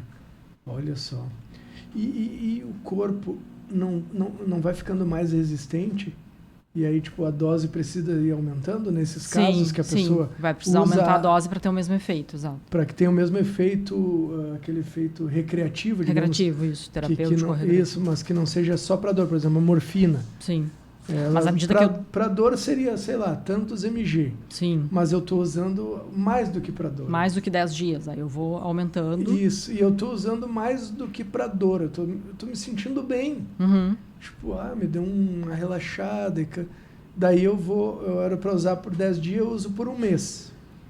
O meu corpo vai ficando mais resistente. Vai ficando e vai precisando, vai tolerando aquela substância e vai precisando aumentar cada vez mais a dose para ter o mesmo efeito de relaxamento. De relaxamento. Mas na dor, não. Por exemplo, daquilo que o médico indicou, Não. mudaria não, né? Pode ser que até tenha dor ainda, mas tem um outro efeito que vem ali por, às vezes, dependendo da droga ilícita, vem Olha. por alguns minutos só, né? Ou algumas Olha horas. só, claro.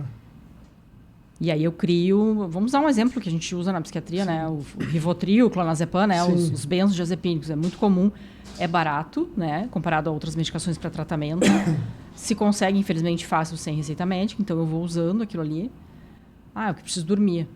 Tá. Não vai ficar com isso, vai dormir. Mas assim, tu começa a usar aquilo ali de forma inadvertida. Sim.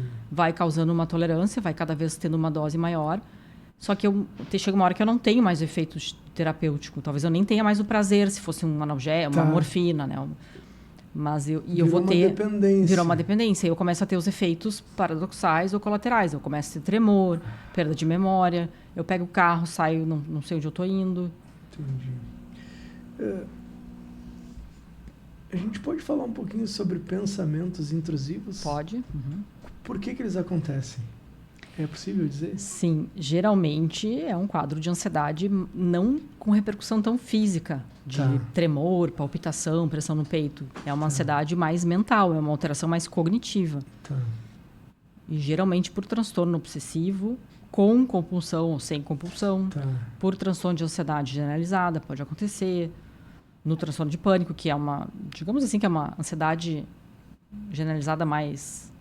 com crises mais pontuais, mas mais mais intensas e com muito temor de ter novos episódios de crise. Tá. Com desconforto físico intenso, com sensação de morte, idas à emergência, né? Tá. E como fazer para driblar isso? É possível? Dependendo do grau, isso tem que ser tratado com medicamento, né? Tem que usar medicação. Porque aí entra na parte de neurotransmissão mesmo. A gente precisa bloquear isso de uma certa forma. Quando...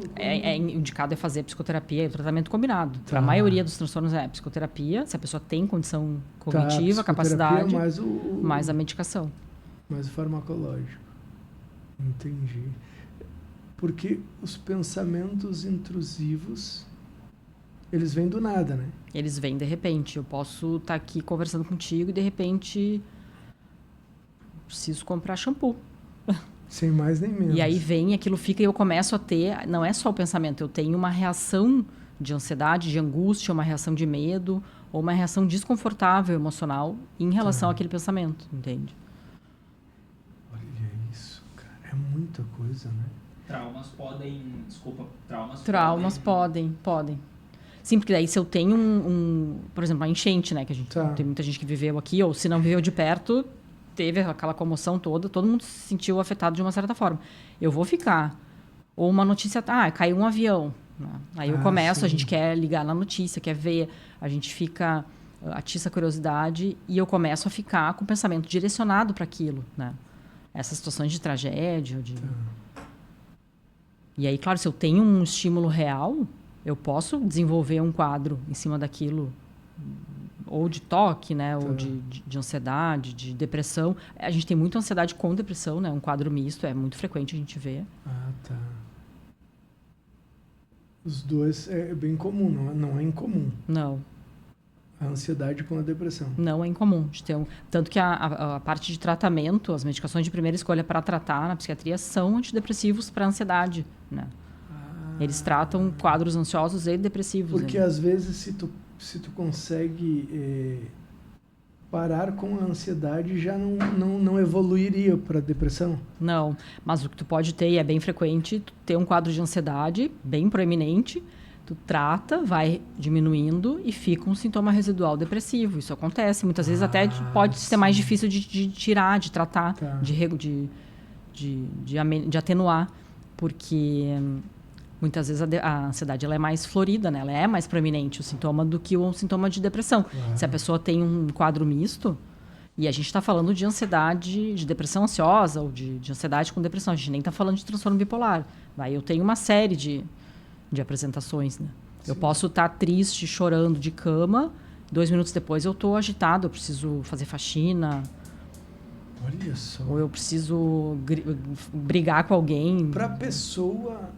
que, por exemplo, tem o transtorno bipolar, deve ser bem difícil. Ela tem a consciência do que está acontecendo com ela? Tem, porque ela eu acho não... que ter a consciência é o pior, né? Sim, para muita coisa, sim. Porque, tipo, meu Deus, o que eu faço? Porque às vezes tu não consegue fazer nada sozinho. Sim, não necessariamente uma depressão, um transtorno de humor bipolar tem sintomas psicóticos, que tem fuga da realidade. Ela pode ter total conexão com a realidade e a pessoa ter intenso sofrimento, não conseguir se controlar para determinadas... Ter uma reação muito impulsiva, ou muito descontrolada, muito irritadiça. Fora do que necessitaria, por exemplo, naquele caso. Sim, fora de proporção para determinado estímulo. Mas ela sabe que ela está causando mal. Mas ela não consegue controlar. Sim. Porque daí há uma desregulação neuroquímica, enfim. Isso não é de uma hora para outra, né? E isso aparece nas crianças também? A bipolaridade? Sim, tem essa questão de não dar diagnóstico antes dos 18 anos firmado, mas na psiquiatria, na minha residência no estágio, na parte da internação infantil, a gente tinha uma internação, casos graves. Sim. Aí assim, caso de criança com 9 anos que se enforcou, ou tentou enforcamento, casos de crianças com 7 anos que inventaram que eram amantes do pai para a mãe, coisas de histórias fora da realidade. Isso eu vivenciei na residência, entende? Não estou inventando. Isso aconteceu. Então, o grau de inadequação daquilo, né? E a pessoa que tem esse transtorno, ela procura ajuda? Ou alguém a Não, leva? geralmente procura, porque depende, num transtorno de humor bipolar, se está numa fase mais maníaca ou hipomaníaca, que se chama, que a pessoa funciona um pouquinho mais alegre ou mais acelerada, ou ela tem mais energia. Isso pode ser bom muitas vezes, a pessoa pode se achar, estou muito bem, estou muito disposto. E aí que mora, são os quadros... Perigo. Porque ela acha É que muito tá muito tênue e a pessoa acha que está... Então... E existe Às vezes gasta demais, ou se expõe sexualmente, sai na rua, sai falando no celular numa rua, sei lá, Sim, né, se expõe a assalto, enfim, acaba se expondo. E existe um sinal de alerta para quem... Geralmente em volta alguém percebe, né? Mas a pessoa, assim, para ela perceber... Se ela se expõe a riscos, né? A chamada exposição moral, né? Eu bebi demais, acordei no meio da rua. Isso pode ser um risco. Pode ser um risco, tem... que mais? Deixa eu usar... Isso pode ser um alerta. Um alerta. Está muito relacionado, né? Os transtornos de humor, eles estão muito relacionados a uso de substância psicoativa. Então, álcool, que é mais aceito socialmente, ou drogas. Principalmente álcool, é muito... A gente pode ter os transtornos separados, combinados, ou pode ter, na verdade, um episódio de alteração de humor em decorrência de um consumo de álcool ou droga por um tempo mais prolongado, entende? Entendi.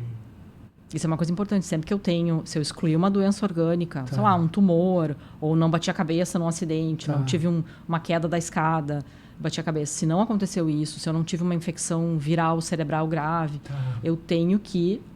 outra hipótese é pensar em algum uso de substância psicoativa, drogas, enfim, para ter tamanha, né, repercussão no meu... mudança de comportamento, Então, necessariamente, precisa descartar se teve algum trauma físico, por exemplo. Trauma físico ou alguma lesão orgânica. Se eu tenho um tumor, ou coisas mais simples, às vezes, assim, pega um idoso jovem, sei lá, 65 anos, está iniciando com um quadro de sintomas de demência, assim, começa com muita perda de memória, começa a ficar mais agitado.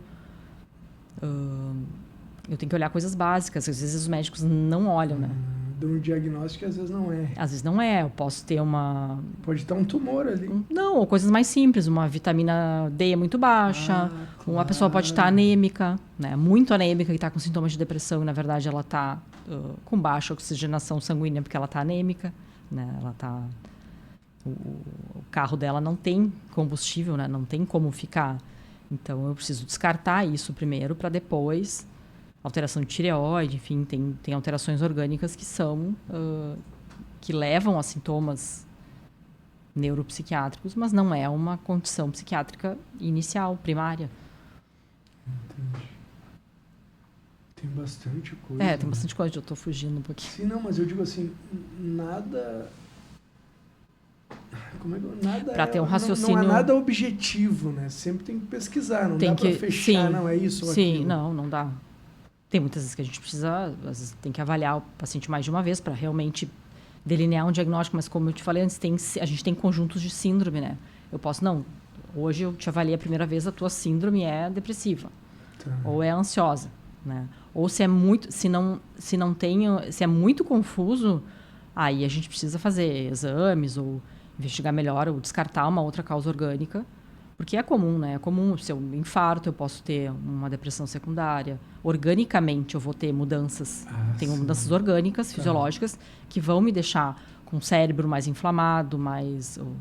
Né, E toda doença psicológica, ela causa dor física também? Eu digo assim... Acho que a maioria, sim, né? Dor física, né? Pode acontecer. Eu não digo dor no sentido mais literal, mas tipo...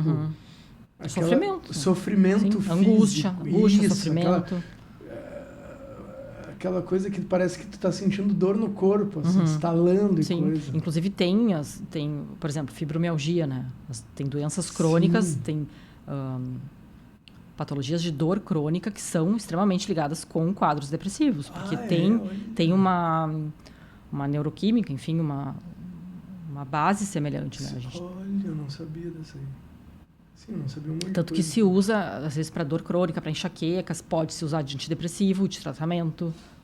Não só analgésico, Sim. né? Pode ser usado antidepressivo, pode ser usado para fibromialgia ou alterações nesse sentido, síndrome miofascial, né? Alterações, pessoa que tem muita contratura, muita dor nas costas, fica com o pescoço dolorido.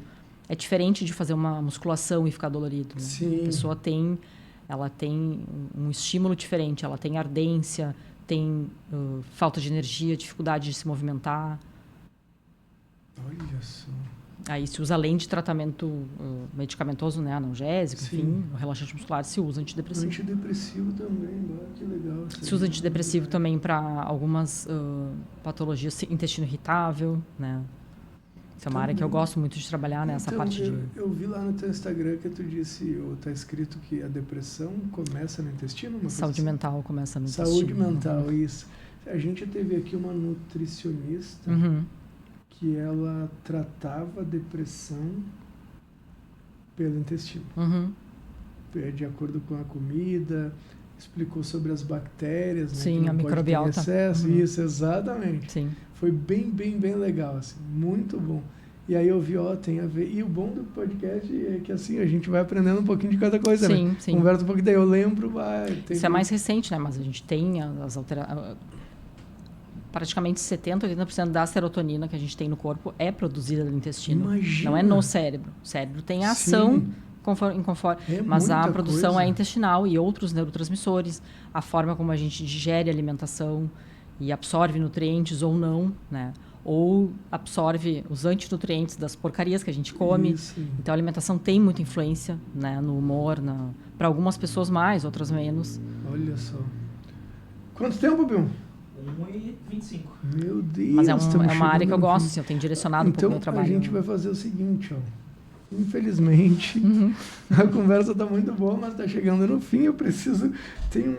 A gente faz um quadrinho no fim, eu preciso fazer ainda, tá? Mas eu quero te pedir que se agora pro ano que vem a gente pode marcar um episódio para falar só sobre o intestino daí. Tá, pode e ser. a ligação que tem com a saúde mental e tal. Seria bem legal, né? A gente teve um com uma nutricionista, mas aqui agora uma psiquiatra seria legal também. Isso dá uma boa conversa. Dá, né? Bem legal, tá. Então, tá fechado, a gente vê uma data pro ano que vem. Sim. E aí a gente te informa pra ver, infelizmente. 1h30, viu? É um bate-papo, né? É uma baita uma conversa. Mas, pô, é que o assunto também, né? Vamos combinar aqui. É bom, né? É legal Instiga. de entender. Sim. Instiga, exatamente. Que bom. Bom, doutora, vamos lá. Eu preciso agora fazer um quadrinho no final que a gente faz sempre, tá? E uma das coisas que, então, pro final eu sempre faço é perguntar se teve alguma pergunta que tu estavas esperando e não saiu. Teve alguma pergunta que não saiu? Ou alguma coisa que a gente não falou? Talvez tu mencionou nisso, transtorno borderline, né, de personalidade, que é um transtorno bem... Borderline não é a mesma coisa que esse que a gente falou agora, bipolar, não, né? Não. Ah, é outra coisa. É, o transtorno bipolar ou limítrofe de personalidade, que são... Né, tá. Ele a pessoa, ela sente demais. Nos relacionamentos, ela tem às vezes muito impulso, muito descontrole, muito intensa, ela tem pouca tolerância a frustrações. Ela fica, às vezes, muito melindrada com determinadas coisas, limites, muito rígida com algumas... Esse é o borderline. Borderline, isso. E tem muito sofrimento, ela manifesta muito sofrimento com as coisas. O borderline não se machuca? Sim, ele por tamanha... Tanto que ele tem sofrimento e é tamanha angústia, muitas vezes, que ele se machuca fisicamente para tolerar. Porque o machucado físico, ele é menos intenso, ou menos doloroso do que... Do que ele está sentindo mentalmente. Isso. Meu Deus, sabe uma coisa que eu percebo assim, e aqui eu vou falar de nós homens, principalmente, que somos mais resistentes a procurar um psiquiatra. E aqui eu falo também por mim, porque eu esperei muito tempo e depois eu vi que era bom. Sim. Tá? Olha só, quando a gente está com um problema no coração, a gente procura um cardiologista. Se eu machuquei o meu braço, o osso, eu procuro um traumatologista. Por que a gente não não entende o cérebro como um órgão. Uhum. Porque daí o cérebro se confunde tanto comigo Uhum. que eu consigo. Como assim eu consigo? É mais um órgão que compõe.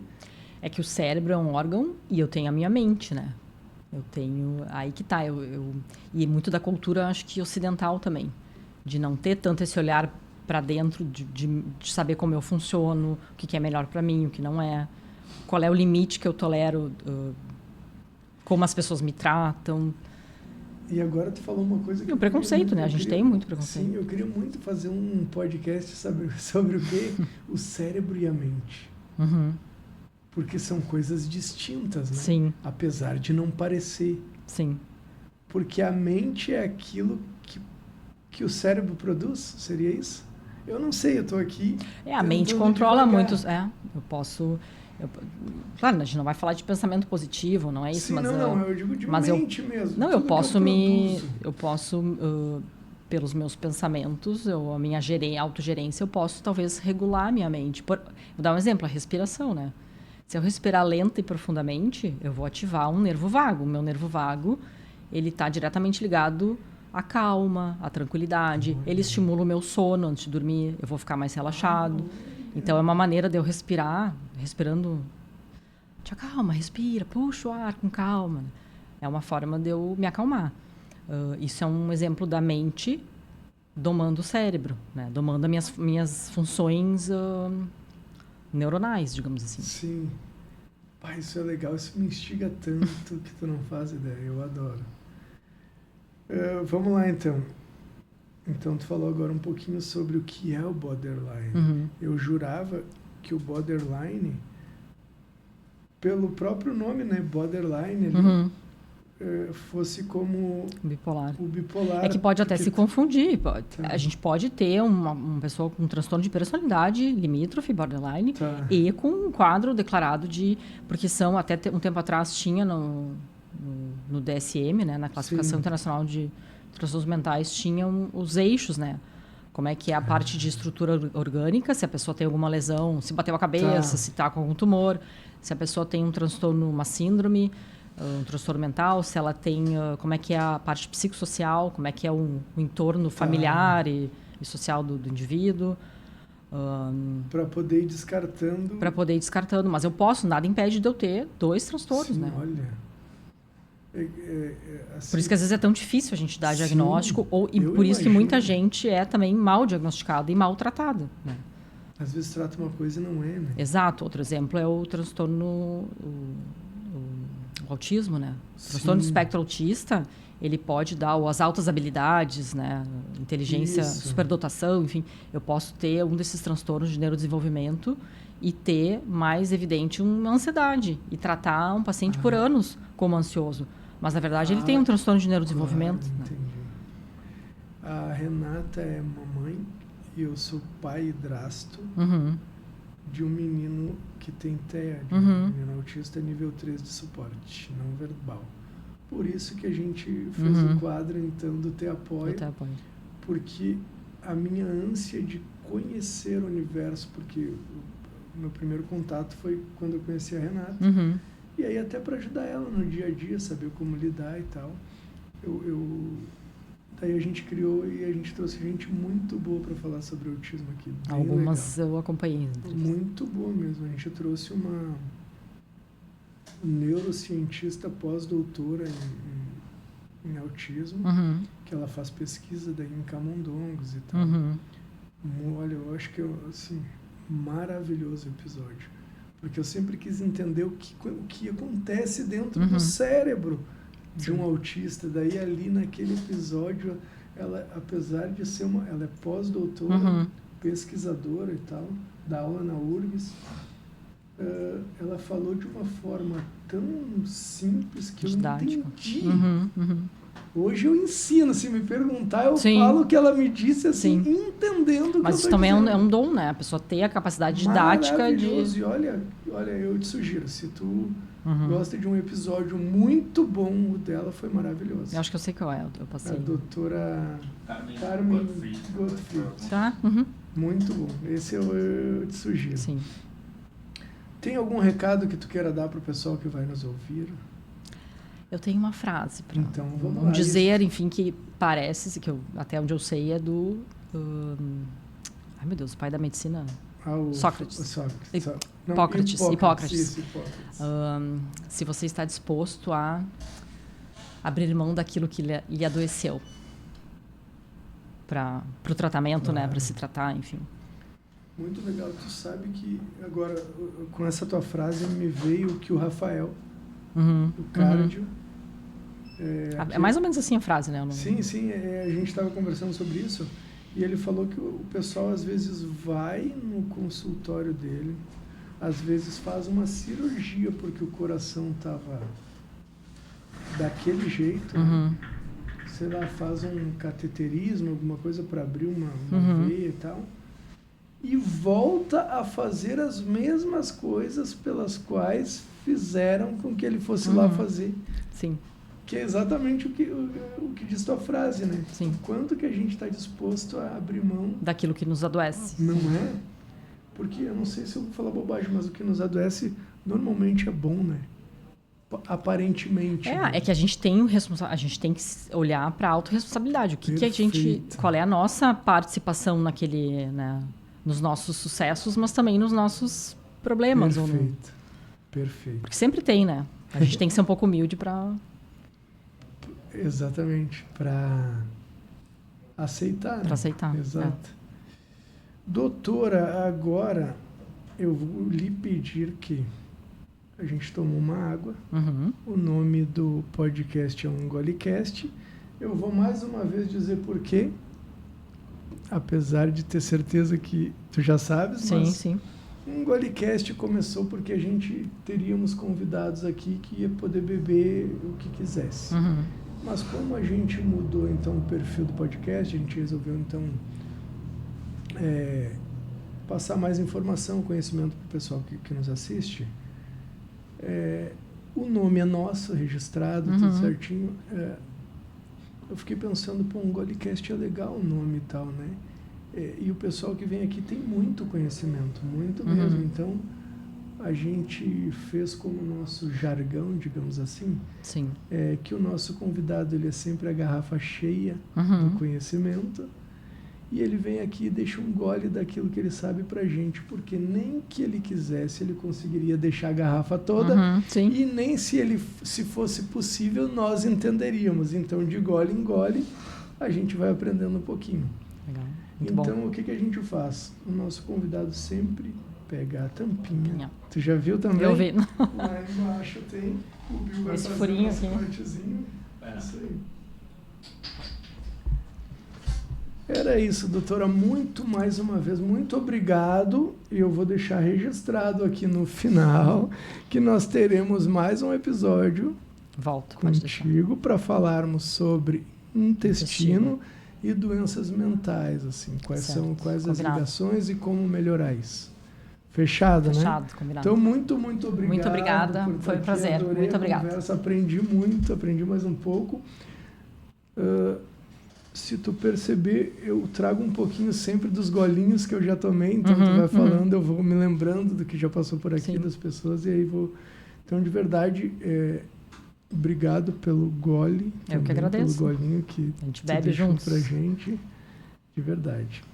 Depois a gente vai fazer uma fotinho ali, ó. Na Favela Venceu. O nome ali tá Favela Venceu, porque eu, com muito orgulho, digo sempre que eu saí de uma favela aqui de Porto Alegre, consegui subverter o sistema e consegui melhorar um pouquinho a minha vida a ponto de conseguir fazer esse podcast aqui. Legal. Então eu quero tirar uma fotinho ali contigo depois, tá bom? Agora, na Bill. Salve, gente! Espero que vocês tenham gostado desse episódio tanto quanto eu gostei, tanto quanto a Renata gostou, que eu sei, e o Bill também, que está até roendo unha ali, pensando se ele tem transtorno bipolar ou não. E até a próxima quinta-feira, dia 12, é a última. Essa aqui vai no dia 5, vai pro ar no dia 5 de dezembro, às 19h30, esse episódio. E o próximo, então, do dia 12 será ao vivo, e a partir do ano que vem, todos os episódios voltarão a ser ao vivo. Por quê? porque quando a doutora Vanessa estiver aqui de novo e vocês quiserem fazer perguntas a ela, poderão fazer enquanto o bate-papo está rolando. Beleza? Até a próxima.